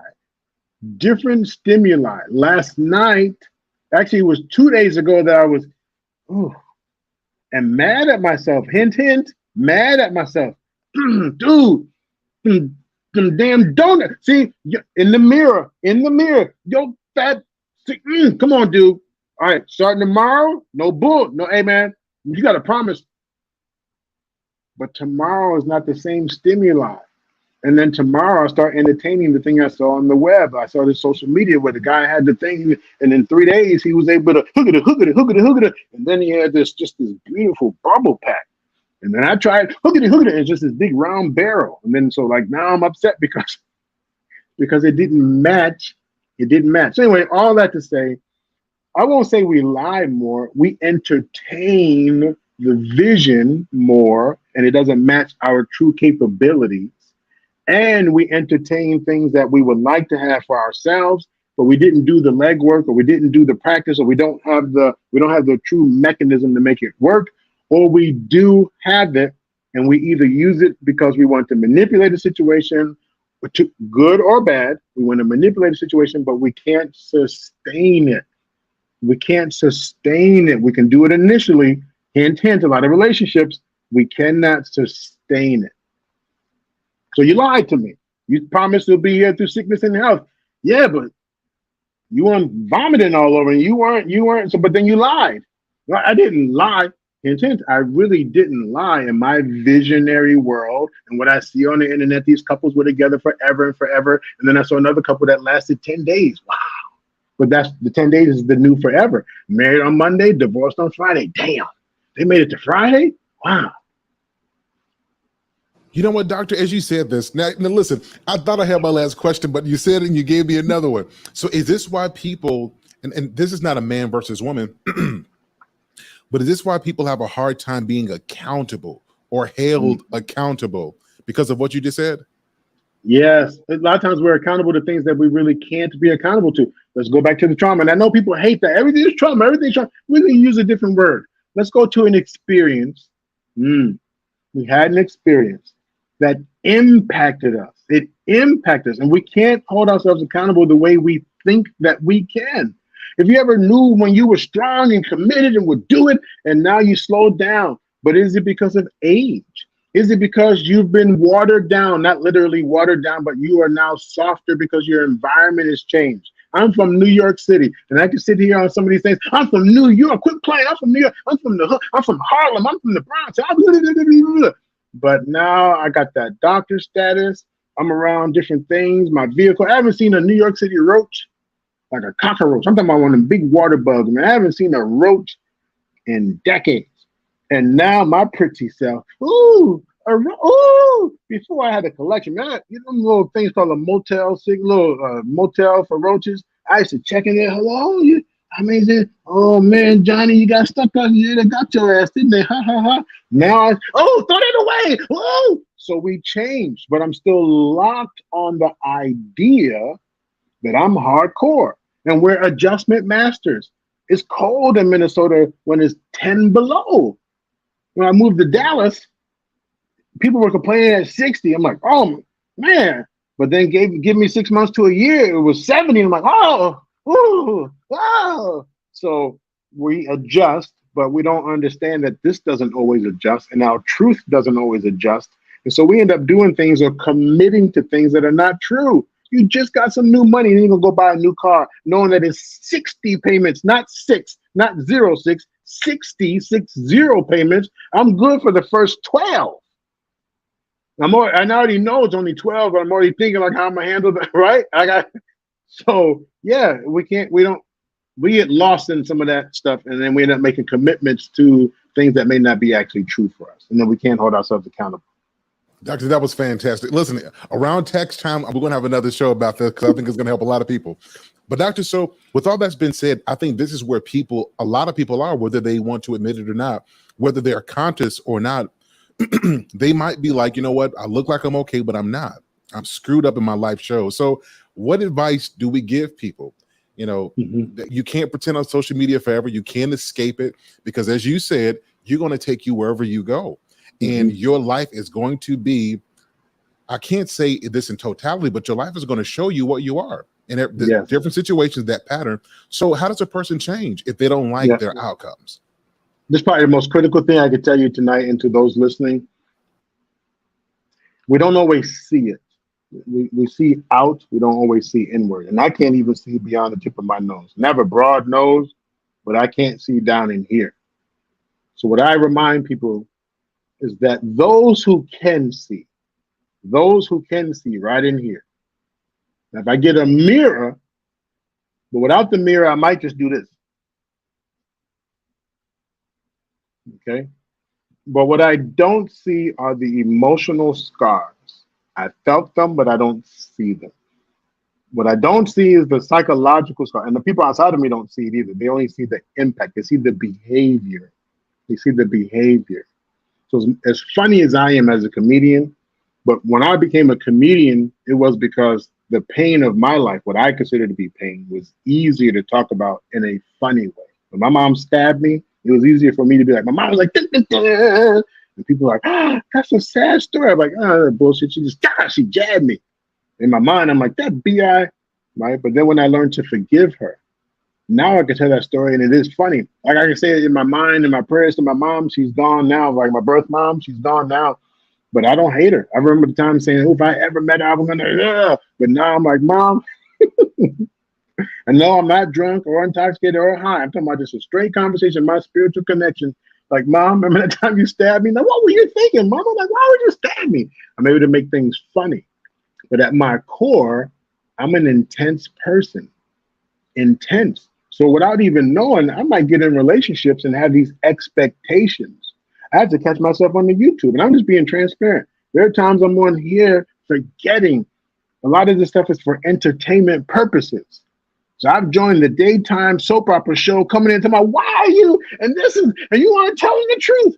Hold on, Mr. High and Mighty, slow down. Now you came to us, we didn't come to you. This is entertainment. But then we say things like no more speaking points. And when we get on the thing, and I don't cater to that. And that's why I'm on this network, because we don't do that, and we don't. And then I'm listening like, that's a lie. Listen to you. Even my show tomorrow, I'm talking about how we shame people. Damn, they're stupid and they're just a waste and they're dumbass. And you do the same behaviors. So we don't often see.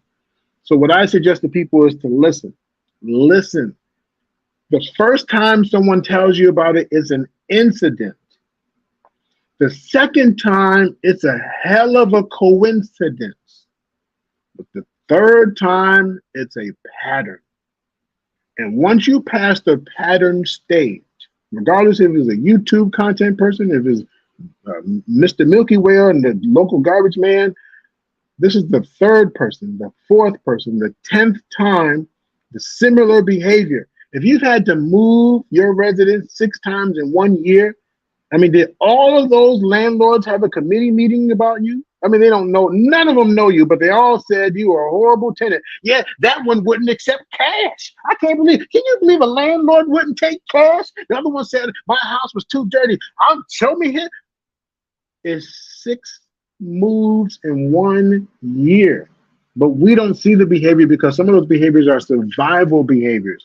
And even if I did see it, I'm not changing it, because if I change it, I become vulnerable. And if I become vulnerable, that's death. That's death. So I'm not changing my behavior. If you don't like it, you do something about it. But then when we start to recognize that it's impacting certain relationships, and I say DBT. So that's, some people know DBT. There's a long word, dialectical, and all. What it means is either or. Either or. Do I hold on to it and fight it tooth and nail, or do I learn to let it go? The person called me a fat. Am I really fat? I mean, all you do is look in the mirror. Mirror, mirror on the wall. Who's the fattest of them all? Now, that may not be true because I'm not asking the most accurate question. But all you have to do is look in the mirror. Do I have to personalize it, or do I let it go? If I'm thinking this person is stupid, this person is dumb and stupid, then why do we let dumb and stupid get to us? We have a set of tires, may pop tires, right? Any given time they may pop. And so, but yet we say, these stupid tires, the dumb tires, and the tires and the dumb, but the tires are not complaining.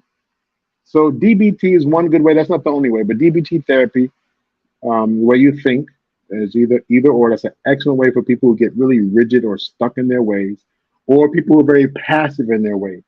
People always steamroll me. They always take advantage of me. Hey, yeah, $5. Yeah, yeah. Ooh, well, and we actually announced it. Ooh, the last time I don't know if I should trust. But we're still doing the act because the feel good, the sense of purpose is still there. Oh, I think I could do on your show tonight. Let me check my count. Oh, yeah, I'm going to be, well, all right, let's make it happen. Because what I believe I'm going to receive, the sense of purpose, the joy, the feedback, I'm getting attention that outweighed my responsibility.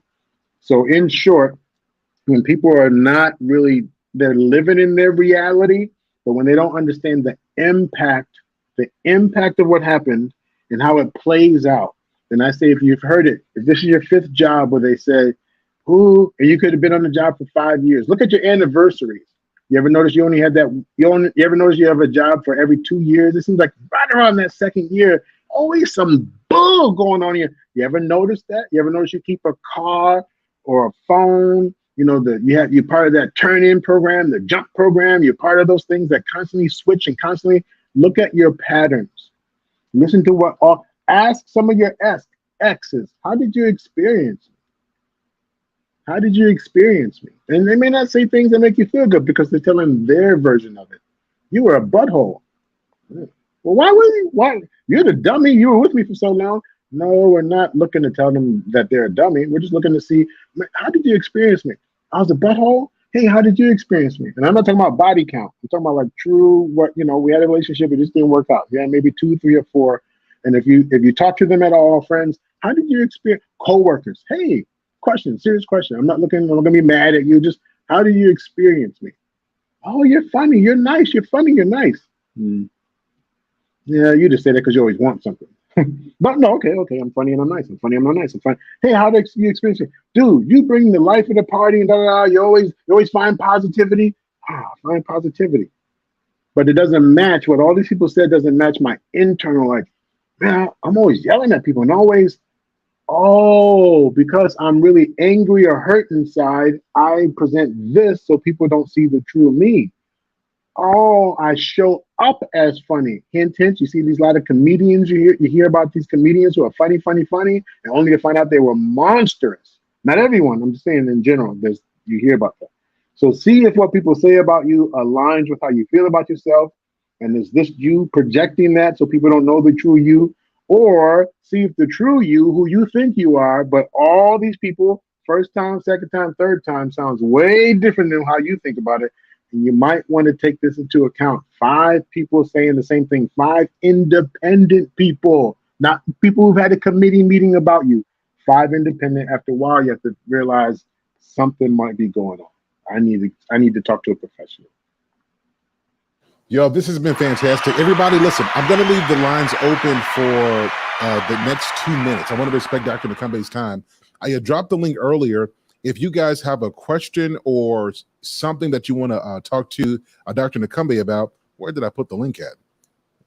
I should have put it in my subconscious mind. If you guys have a question, if you guys have a question for Dr. Nakambe, you guys feel free to come on up, cam up, and let's get your question addressed. I'll drop the link one more time. You guys, shout out to your listeners. I haven't even checked to see who's listening, but whoever's out there, shout out. Thank you for listening and enduring. I'm open to pushback or feedback.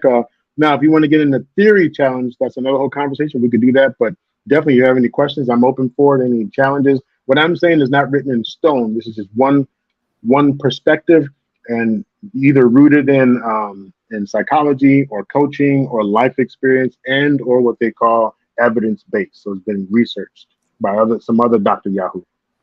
You know, I like something you said. Actually, if you can repeat it for us, you said something a minute ago about the first time is an incident, second time it is a coincidence, and then the third time it's a pattern. I think that a lot of people are dealing with the same things over and over again, and it's easy to just say, "Let me be positive about this," and if I'm just positive about it, it'll go away. And it actually takes some courage and some honesty with yourself to look at yourself and then to notice those patterns. Right. How do you help somebody who's not aware of the reason why you keep having the same issue because it's you? Like, how do you say that? And then how does a person see that within themselves? Yeah. Now, it's a very sensitive thing, and I don't want to get people confused. You know, I work with couples, and sometimes I say something that one of the person of the two, they agree, and they go, mm. We have to be careful of that one little sound, that one little for the person that we're talking about. And I'm going to get into my theatrics, so this is all for theatrics. The invisible slap in the face, you idiot. So when I say, well, you know, hey, dude, she needs you to be more accountable. And when she goes, what she doesn't see, and even I don't see, is on his side of the face is you're not being accountable. So if I say to a person, you know, maybe you want to, idiot. Now, again, these are invisible. We don't see them. So no one's sitting there talking to you. I'm not talking about that. I'm talking about the invisible. When we tell a man, you act like a little bit.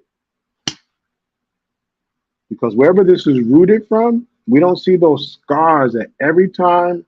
So even in couple sessions, when all the other person is going, thank you, Jesus. Tell him, tell her. Say, would you say that again? Say it again. What we don't see is when I say it again, that other person, I got it. I got it. No, you need it. I got it. Thank you. I got it. So these psychological kind of this war, this internal war is what makes it hard for people to hear it. They hear it, but it's hard, even if it's something sweet and soft. You know, you could be laying across my lap and, hey, baby, how was your day? It was fine. All right, now don't get mad at me. No, what's up? What's up? All right, don't get mad. I'm just playing with you. No, what? Turn the head. What? You know you forgot to get the milk today. Oh, dang it. Yeah. You told me not to remind you. Idiot. Yes, baby. Dang. Tomorrow. And if she said something like, I know, should we write it down? She meant it as a helpful way. But that added, should we write it down? Oh man, do you think I need it written down? And so I might be playing and staying in role by saying, nah, yeah, you know what? Write that down, baby. You can write, you don't need, in fact, move, I'm gonna go get it now. No, why you got no, I'm gonna go get it now. So the point is to your answer to your question, we have to be very, very, very careful, not that we can't speak, but knowing who we talk to and how they process and asking for openness. Are you open to hear this? No, go ahead. No, just say it, whatever you're going to say. It doesn't sound open. That sounds, in fact, you're preparing for just get it out. Are you open to it? And it still may be a little, because it didn't feel good or it didn't sound, it might be a little of that, but all right, I'm open. You know I love you. But I'm waiting for the, no, you know I'm telling you this because I love you. Yeah, you tell me all of it because you love me. So, I mean, have you told me something because you don't love me? Like, that's stupid. Don't even say, ooh, see, that doesn't sound open. They're ready to, so when we're talking to people, understand who you're talking to, how they compute, how they learn, because they're not an idiot. And sometimes we say things that for us seems helpful, but that example of, I say it because I love you. Have you ever said something when you don't love me? So don't say stupid. Like, whoa. So who you're talking to, how they perceive things, how they receive, what's the best way of learning. If you do text, because a lot of times we don't even talk to each other, we just send a message, but follow up with a phone call so they can hear the voice part to it. Or vice versa. Talk about it and say, I'll send it later so you can see what I was, maybe you can read it, really let it process. So tell people, but in a way that they can see their own behavior. I like speaking in analogies and metaphors. For a lot of people, they can picture, they don't picture themselves, they picture something else. Or I give them examples. Not things to hurt them, I give them positive examples. Remember that birthday party? Like you blew up at a birthday. Nah, man, because I don't tell people my business. I don't know how they found it. Did you tell my birthday? So we're talking about now what? Secrecy, feeling violated, feeling vulnerable. So now when I want to tell them some other stuff about secrecy and vulnerability, I might even use the birthday thing, which was a laugh between us. I might even give it that title. You had another birthday moment. What? Yeah. You felt vulnerable.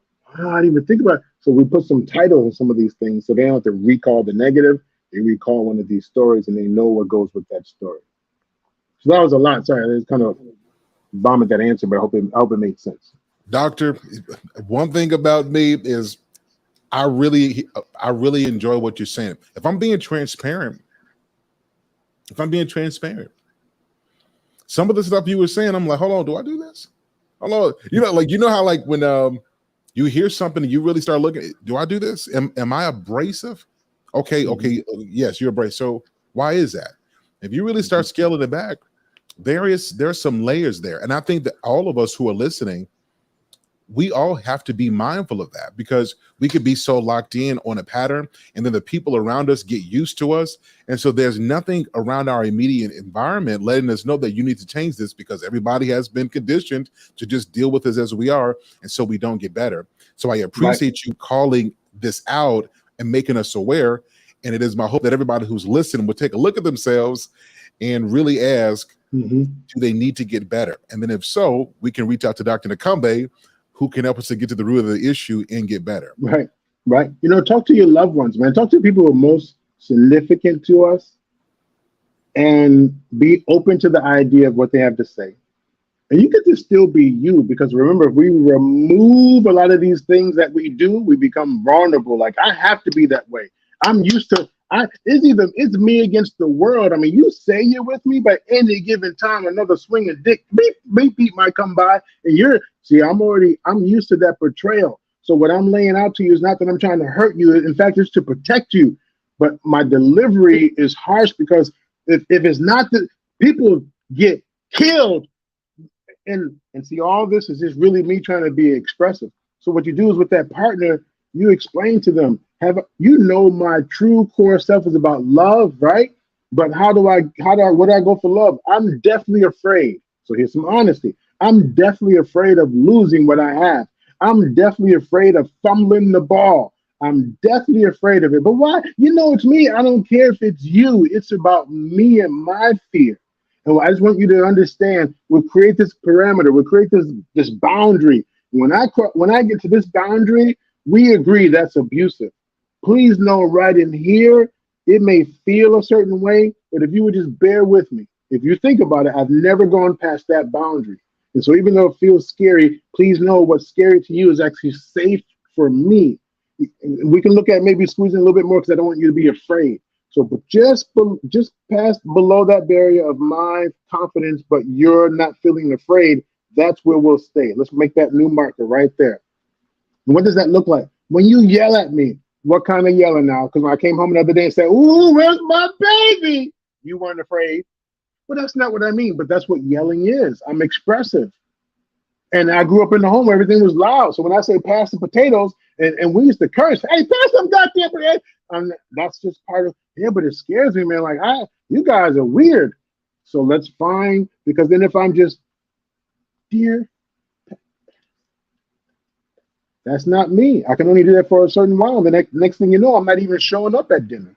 So this is the boundary that was so scary. This is kind of my sweet spot. But then for you, it's, well, how about, and then we do that sometimes. And then reminders. Hey, and no one has to know, it's just you and I, what I'm doing. And then later, I caught that. Yeah. Oh, what'd you catch?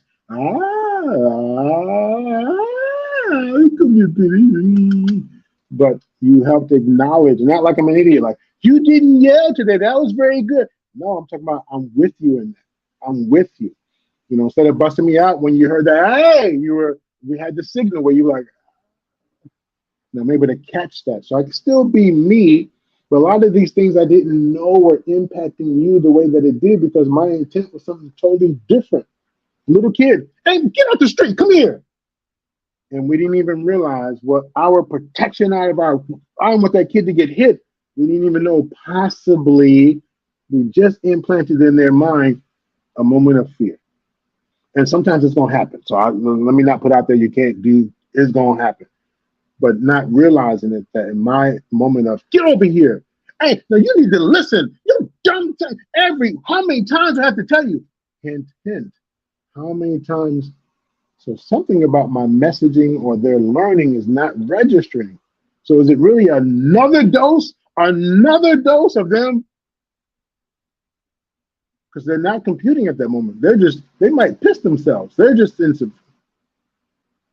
Or some listen, but really you don't see under their underside, they're like, their survival mode. So listen, because I'm used to yelling. You know how dad gets. You know why I get excited, right? You know why? Like, let me let's go get Tony, huh? Tony, your cat. Let's go get your cat. Well, look at this. Let me see. Meow, meow, yeah, look at Tony. Now let's come on. Let's go out in the street, huh? I'm gonna put Tony out in the street there for a second. I'm gonna put him right in the car view lane. Put him right in the lane. Wait. No, just to see how he does. Why? The kid. Now, I think I'm teaching them something good, right? Or the attempt is to teach them. I didn't know that when they're 25 years old, talking about, yeah, I'll never forget. My dad took Tony the cat and put him in the middle of the street. He was going to let him get run over. He said he was joking, but I didn't know the impact of that. I didn't know. So a lot of times in relationships, my intent is one thing, but since I don't know their trauma, since I don't know their experiences, since I don't know, then some of those conversations, I'm talking about easily 2 or 3 times a year, we're just kind of not the same story. You know what happened? Not those stories. I'm talking about just randomly conversations like, hey, when you're with your family, like you guys are, oh yeah, I never told you, or you remember I told you. So we're dialoguing and sharing. So when I'm doing these things that are impacting you, in the moment you understand why. Remember, just for understanding, not justification. Only for understanding, not for justification. They don't know when I'm taking that shower, I'm in there.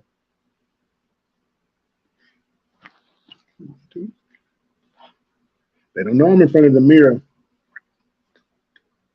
You can't. Everyone's not trying to. Babe, you ready for it? Oh, yeah. Get it set up for me, babe. Thank you.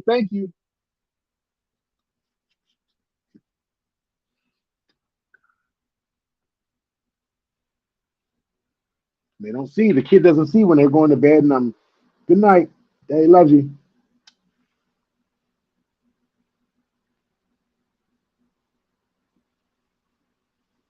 They don't know that when they were 4 years old, and then I'm seeing them at 11. I see the 11-year-old, but I also see that 4-year-old. I see that vulnerable 4-year-old, even though they might be 16 now, and they're growing into their own, and they're strong.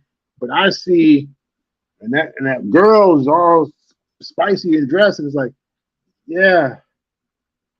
And we laugh and talk, but when I'm like, hey, you like no damn, come on, quit playing, get that. But for me, that was only like, stop. No, it doesn't work like that. It doesn't work like that. But I have to remember, for them, it probably does. Media, school, friends, influences. One daddy word, one uncle word, one big brother word, one. Social media, influences, sisters, friends, influences. And then it becomes me against them. It becomes me against them. So then I feel like they don't know I have that fear. You're listening to your friends and stuff. So, okay, you're going to listen to me one of these days. If I ask parents what's their greatest fear about their kids, they say being alone. You know your kids are going to die one day anyway. No, I mean like being like before me. Oh, so it's okay that they die just after you, huh? Well, I mean, no, I don't mean we're definitely afraid of losing our partners, our kids, our loved ones, our connection with our higher power. Anything that's significant, one of our fears is losing it, especially if it's something that was out of our control or we could have controlled, but we didn't know. And then when we do know, we try and change it, but I'm not perfect. I'm only human, true, and I have these deeper rooted things that I'm locked onto, and I just don't know how to change. But you'll be surprised just knowing that, how much it helps to relieve your partner. So it wasn't me all this time. I mean, a little bit of you. Yeah, we all, some of it is yours. We all bring at least 2% to a relationship, but that's on me. And if you've been patient with me all these years, we've been together 10 years, and you don't ever even like, why? Oh, I know that's just your crazy self. Like, or I never knew, and I always thought it was me. I take ownership. I mean, it's me. I'm working. I'm not. No, I don't want to promise anything. But if it offers you an ounce of relief, it's not all you. And I do love you, and I thank you. Doctor, this is amazing. If you guys enjoyed this show, everybody in the chat, show love to Dr. Nakambe. This show is okay. This show has been eye-opening. And I'm glad we talked about this. And I'm hoping that everybody who listened, you got a chance to see yourself. Now, when we do shows like this, one of my biggest things is I don't want us to go outward and look at who this applies to. Like when we do shows like this, start with yourself. If you can see it in yourself, it gives you the tools it takes to be empathetic to other people who might be dealing with the same. With that being said, we want to give Dr. Nakumbe the final some final words before we end the show. Dr. Nakumbe, thank you for being here. It's on you. Well, thank you again to the listeners. Thank you, Sir Hale, for allowing this opportunity. These conversations, and I like panels and stuff. I love it, and like I say, well, because I got all the time to talk, but realistically, some of these conversations need to be had, should be had, and I wish were had. And we can also still have the fun conversation. But if anything, what I hope people take away, and being either transparent about myself or even offering this to someone else, we will take who we are with us, and those experiences go with us for our kids, for our significant others, our wives, our husbands, co-workers, so on and so on. I ask that not only do you consider what's going on for your immediate folks, think about those next generations as well. Because the way you do stuff with them now is also going to impact the future generations. I was just talking to a near and dear friend who they were telling me how their father said, I see you, I hear you, I recognize you. And that person's like, whoa. And that just blew their mind. And little did they know, I mean, they knew it, but then they thought like, whoa, I do that to my kid. So they've actually been now they have 3 generations of where one has been telling the other, I see you, you're good. And that little kid who's been hearing it most likely is going to impact their next generation. And when it comes to our loved ones, please be prepared for the different stages in life. What's working right now with this current stimuli, will it work in the future? And especially since we're not being taught things. And I apologize, I can't speak for all of us. I apologize for the professionals in the industry who are not giving you the education or support to help you in the moment in some type of future stuff, unless it's some type of business transaction. So giving you a pill or giving you something, not everything has to be about how can I get the next dollar out of you. I'm hoping those in my industry or the industry are able to give you genuine support. Not everything is free, it's still a business, they still have to live. I'm talking about really offer that education, that support. And that way you have ideas of what to work on. And then trust. I'll be honest, I talk to a lot of people who just, if it's in my own community, they're like, oh, I say every once in a while, treat me as if I were a white clinician. Listen to me as if I were a white doctor. And then all of a sudden it's holy. But again, if you think about it, we don't like ourselves or we don't like the same, right? We fight each other. So sometimes what I say is not that important. And we'll do that with our partner. You're just saying that because you want. They might, but if they receive, you both receive. If you give and they receive, you both receive. It's one deposit, but it impacts everyone in that unit. Everyone in that unit benefits. So if your partner is talking to you and offering something, take what it's worth, especially look for the pattern. First time's an incident, second time coincidence, third time a pattern. And it goes on. And then see if they're open to a give and take. You try to minimize the I. I mean, like when you're the you. Let's have some I conversations. I am this way, and sometimes I notice you. I see that I act this way when you. In fact, that script right there. I feel whatever that feeling is when you, and this is what I would like. I feel heard when you actually pull me close and say, all right, I'm listening. I'm all ears. And I like when you do that. And I know we won't always have that. So again, who you are, we already know who we are and how we are. But there might be some things that we didn't realize we impact people a certain way. We may not have realized that. But once you hear the pattern, take a look at it. Doesn't mean it's right and written in stone, but it won't hurt to look at it. Sometimes our poop just stinks. There's no way around it. We're not perfect. There's no perfect parent out there, no perfect kid out there, no perfect human out there. We all have flaws. And keep in mind that some of the things that are red flags, they may be green flags for someone else. So remember the person who's actually attracted to chaos? They like chaos. That's a red flag. But for them, that's actually what they're used to. So also recognize what's red and troubling. How do we know it's troubling? Because in that circle of life, it impacts work, it impacts recreational, it impacts family, it impacts your own relationship, it impacts your spiritual relationship, your religious relationship, it impacts you globally. Globally. So if you have a global impact from your behavior, that's something you might want to take a look at, because it will continue. And if you can bear the consequences, great. But what about the consequences to the other people? Every virginity that you break, yay for you, the conqueror. What did you just do to that person? Well, it's up to them. I get it.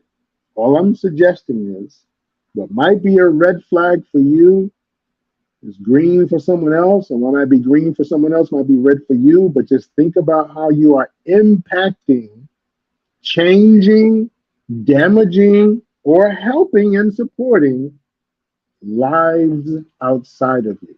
I thank you. I hope this helped.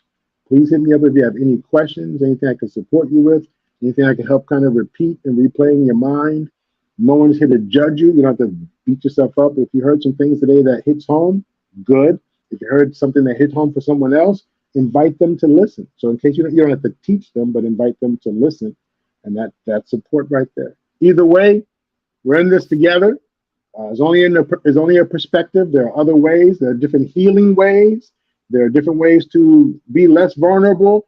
There's different words. There's have to be healing. There's other ways of recovering, or whatever you want to call it. There are different ways. This is just one perspective. I thank you for the opportunity to share with you, and I appreciate you, and I wish you well. Everybody, much love to Dr. Nakumbe in the chat. You guys show some love. Dr. Nakumbe, this has been fantastic. We must do this again. Absolutely. Thank you. Thank you. Thank you. Absolutely. Yo, that was dope. That was life-changing. That was prolific. Everybody, I hope that you guys took something from what you heard and that you would apply it and take a look at ourselves. Like, I think that we talk a lot about relationships, but we don't really talk about the relationships that we have with our own selves, dealing with our own trauma, really looking at the core of us, the real truth about us, and then making a conscientious effort to become better. Sometimes that requires therapy, and sometimes that requires coaching. I hope that you guys heard something tonight that inspired you to be better, and that what you take from this, not only do you become better, but you see that in other people and then extend some grace. It has been an awesome show. Guys, if you want coaching, Lady Navoa has dropped my link, sirhillspeaks.com. Go there. I do offer coaching. But tonight I also want to, this is what we call I'm giving a pass. Dr. Nakumbe also coaches and is a licensed therapist. So coaching, we focus on taking you from where you are now to moving you ahead. But sometimes before you start here on a new goal, you need to tackle some real core issues. And that's where therapy comes in. Dr. Nakumbe's information is in the chat and will be in the show as well. You need a therapist and you need a coach. Make sure that you have both of these things so that not only do you accelerate your life, but that you have the guidance it takes so that when you accelerate, you don't crash. It's been real, everybody. Until next time, we'll talk with you guys again soon. Have a great night. We'll talk with you guys soon. Peace.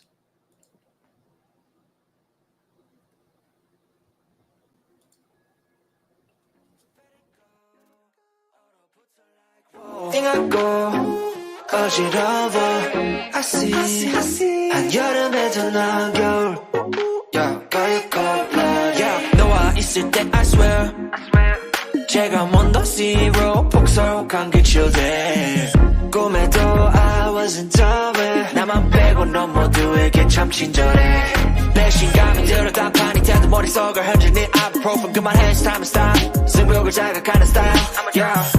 알면서도 마음이 자꾸 내게 가 안만 빠져버릴까 If you want me back I'll tell you I'm sorry If you want me back I'll tell you stop trying Yeah, you got me Let it go 얼어붙어 like whoa 어지러워 I see 한여름에도 넌 겨울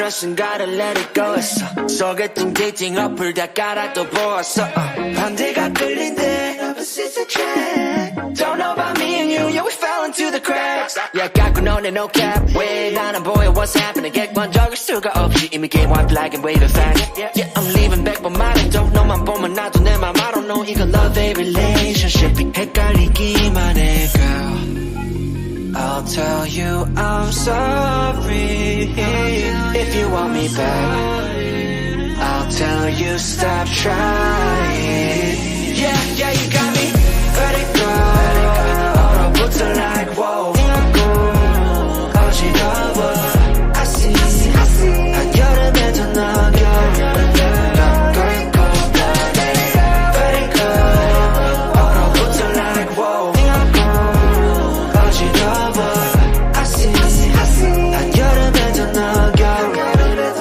Going cold-blooded Yeah, going cold-blooded Going cold-blooded Going cold-blooded Yeah, going cold-blooded Yeah Going cold-blooded Going cold-blooded